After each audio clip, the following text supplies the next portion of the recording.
수천 년 동안 중국은 동아시아의 모든 것을 집어삼켰습니다. 남쪽의 백월, 서쪽의 서역, 북쪽의 유목민까지 중화제국의 판도 안에 들어왔죠. 그런데 딱 하나 코앞에 붙어있는 조그만 반도만은 끝내 수화하지 못했습니다. 한나라가 시도했다가 실패하고 수나라는 아예 망해버렸습니다. 당나라도 포기해야 했고 청나라조차 직접 통치는 꿈도 꾸지 못했죠. 세계 최강의 제국들이 왜 이 작은 땅덩어리 하나를 삼키지 못했을까요?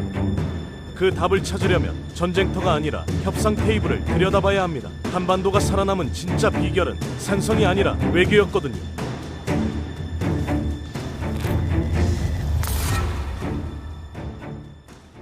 먼저 중국이 한반도를 왜 그토록 원했는지부터 이해해야 하는데, 사실 한반도 자체는 그렇게 매력적인 땅이 아니었습니다.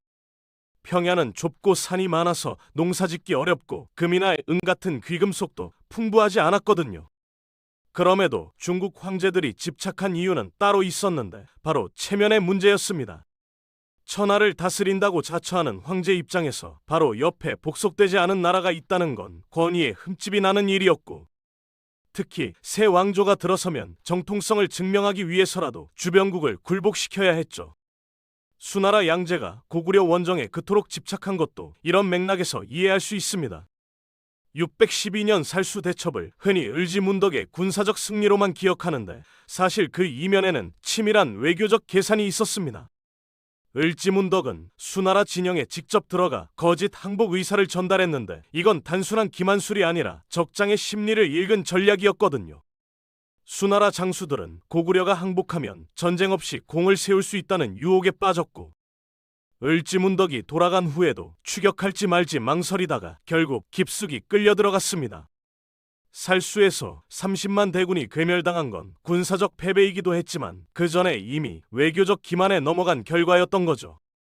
더 흥미로운 건 전쟁 후의 처리 방식입니다. 고구려는 수나라를 완전히 격파했음에도 불구하고 화친을 요청했는데, 이게 약해서가 아니라 전략적 판단이었습니다. 수나라가 망하면 다른 왕조가 들어설 텐데 그 새 왕조와 처음부터 적대 관계로 시작하면 또다시 전쟁을 치러야 하거든요.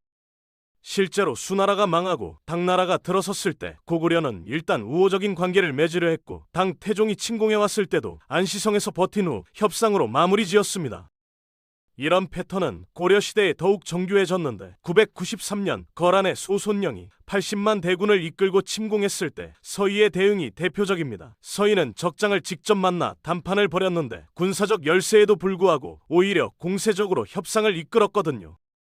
그는 거란에게 고려가 고구려의 후계자임을 강조하면서 강동 6주의 영유권까지 인정받아냈는데, 침략을 받고도 영토를 확장한 거의 유일한 사례입니다. 이건 순전히 외교력만으로 이룬 성과였죠. 물론 외교만으로 모든 걸 해결할 수 있었던 건 아닙니다. 협상이 통하려면 최소한의 군사적 저항력이 뒷받침되어야 했는데, 여기서 한반도의 지형이 중요한 역할을 했습니다. 태백산맥과 낭림산맥이 남북으로 뻗어 있고 거기서 갈라진 산줄기들이 동서로 퍼져나가는 구조인데, 이 지형은 대규모 군대의 이동을 극도로 어렵게 만들었거든요. 침략군이 하나의 골짜기를 통과하면 또 다른 산이 나타나고 그 산마다 요새가 버티고 있으니 진격 속도가 느려질 수밖에 없었습니다. 중국군 입장에서 가장 골치 아픈 건 보급 문제였는데, 수십만 대군을 먹이려면 엄청난 양의 식량과 물자가 필요했고 이걸 본국에서 계속 실어날라야 했습니다. 그런데 한반도의 산악 지형에서는 보급로가 길고 험해질 수밖에 없었고, 이 긴 보급선은 고스란히 공격 대상이 되었죠. 한반도 군대들은 정면 대결을 피하고 보급로를 끊는 전술을 즐겨 사용했는데, 아무리 강한 군대도 굶으면 싸울 수 없으니까요. 그래서 중국 왕조들은 점점 직접 정복 대신 간접 지배 방식을 선호하게 되었습니다. 한반도 국가들에게 형식적인 조공을 받고 왕을 책봉해주는 대신 내정에는 간섭하지 않는 방식이었죠. 이게 바로 조공책봉 체제인데, 표면적으로 보면 한반도가 중국에 복속된 것 같지만 실제로는 일종의 거래였습니다. 한반도 측은 정기적으로 사절단을 보내 예물을 바치고 중국 황제의 우위를 인정해 주었고, 중국 측은 한반도 왕조의 정통성을 보장해 주고 외부 침략 시 군사 지원을 약속했거든요. 이 시스템이 얼마나 실용적이었는지는 임진왜란 때 잘 드러납니다. 1592년 일본의 도요토미 히데요시가 20만 대군으로 조선을 침공했을 때 조선군은 속수무책으로 무너졌는데 불과 2달 만에 한양과 평양이 함락되었거든요. 이때 조선이 의지한 건 바로 명나라와의 조공 관계였습니다.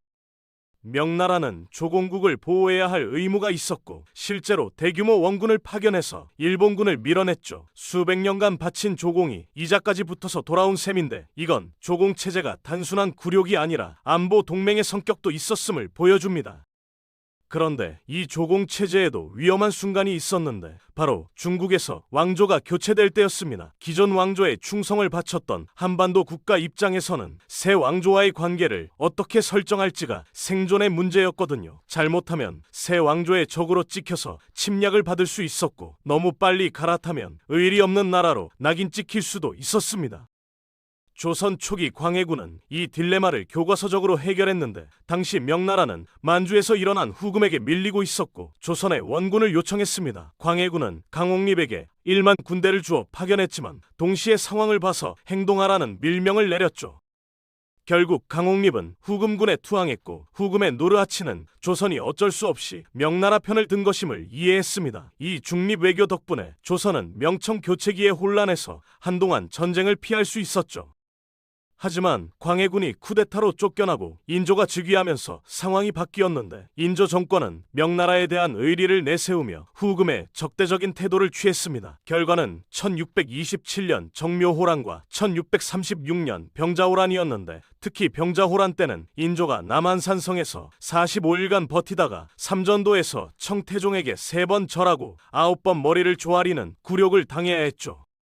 그런데 여기서 주목할 점이 있는데 이렇게 완전히 굴복당했음에도 조선은 멸망하지 않았습니다. 청나라는 조선을 직접 통치하는 대신 기존의 조공체제를 유지하기로 했거든요. 왜 그랬을까요? 청나라 입장에서도 조선을 직접 다스리는 건 득보다 실이 많았기 때문입니다. 산 많은 반도를 점령하고 유지하려면 엄청난 군대가 필요했고 그 군대를 먹이려면 또 엄청난 비용이 들었는데 그냥 조공을 받는 게 훨씬 효율적이었던 거죠.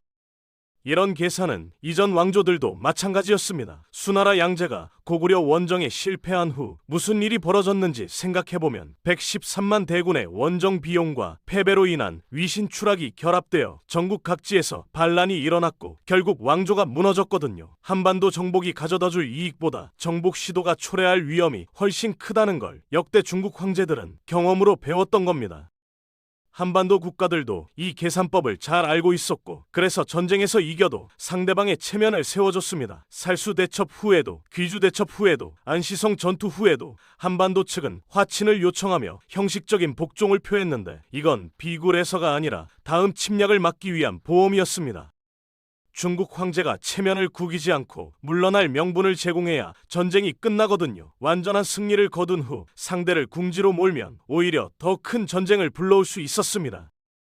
이 외교 전략의 핵심은 상대방의 심리를 읽는 것이었는데 중국 황제들이 진짜로 원하는 게 뭔지를 파악해야 적절한 타협점을 찾을 수 있었거든요. 대부분의 경우 황제들은 실질적인 영토보다 명분과 체면을 더 중시했습니다. 그래서 한반도 국가들은 화려한 조공품과 겸손한 외교 문서로 황제의 자존심을 만족시켜주면서 실질적인 독립은 지켜냈던 거죠.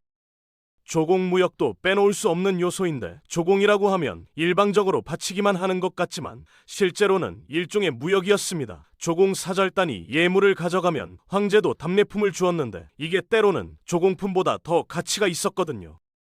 게다가 조공사절단은 공식 무역도 할 수 있었는데 중국의 비단, 도자기, 서적 같은 귀중품을 들여올 수 있었습니다. 어떤 면에서 조공은 특혜 무역권을 얻기 위한 입장료 같은 것이었죠. 문화적 동질성도 중요한 역할을 했는데 한반도 국가들은 일찍부터 중국 문화를 적극적으로 수용했습니다. 한자를 사용하고 유교를 받아들이고 과거 제도를 도입하고 중국식 관복을 입었죠. 이렇게 문화적으로 동화되면서 정치적으로는 독립을 유지하는 게 한반도의 전략이었는데 중국 입장에서도 이미 문명화된 나라를 굳이 정복할 이유가 줄어들었거든요. 야만적인 오랑캐를 교화한다는 명분이 없어지니까요. 그런데 이 모든 생존 전략이 통하지 않는 상대가 나타났는데 바로 일본이었습니다. 19세기 후반 일본은 메이지 유신을 거치며 급격히 근대화했고 1894년 청일전쟁에서 중국을 꺾으면서 동아시아의 새로운 강자로 떠올랐습니다. 문제는 일본에게는 조공체제라는 게 없었다는 거죠. 중국은 형식적인 복종만 하면 실질적인 독립을 인정해줬지만 일본은 그런 거래에 관심이 없었습니다. 1905년 러일 전쟁 승리 후 일본은 을사조약으로 조선의 외교권을 빼앗았고 1910년에는 아예 합병해버렸습니다. 2000년 넘게 중국의 침략을 막아낸 한반도가 일본에게는 불과 5년 만에 넘어간 거죠. 수나라처럼 100만 대군을 동원할 필요도 몽골처럼 40년간 8번 침공할 필요도 없었습니다.